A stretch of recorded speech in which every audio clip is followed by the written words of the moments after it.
We are looking at the binding of Satan, which verse 3 of Revelation 20 tells us was to keep him from deceiving the nations anymore until the 1,000 years were ended. After that, he must be set free for a short time. Now, God in his sovereignty could have cast Satan straight into the lake of fire at Christ's second coming, instead of casting him into the abyss for 1,000 years. So why did God do this? There's no doubt that God does nothing without some purpose in mind.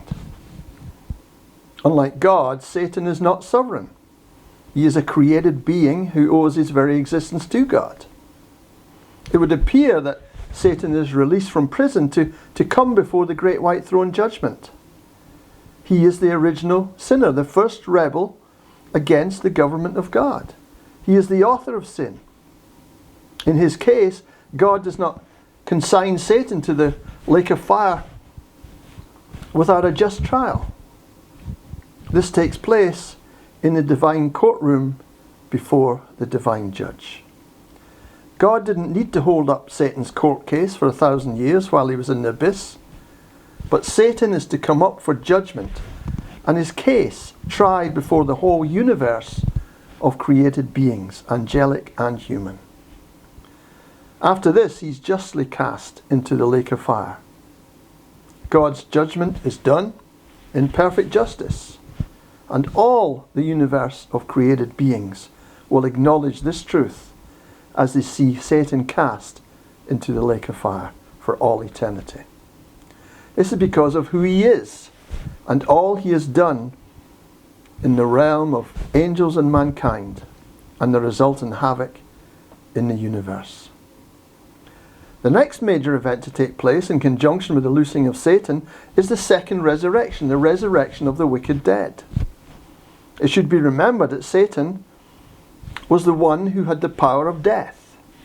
He is the author of sin, and death is the wages.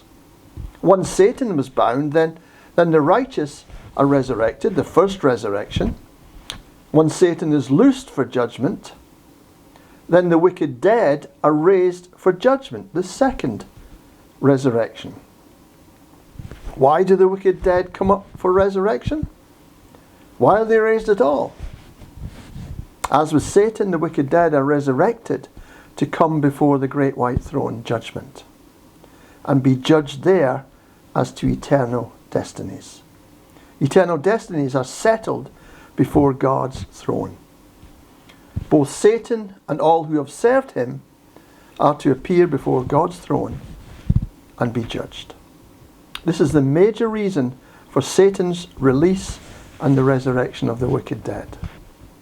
Friends, the fate of those who refuse to bow the knee to Christ, those we call the unredeemed, the unbeliever, that fate is so terrible it is hard to think about.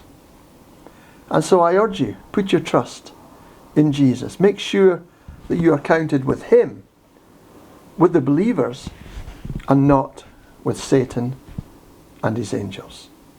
Thank you.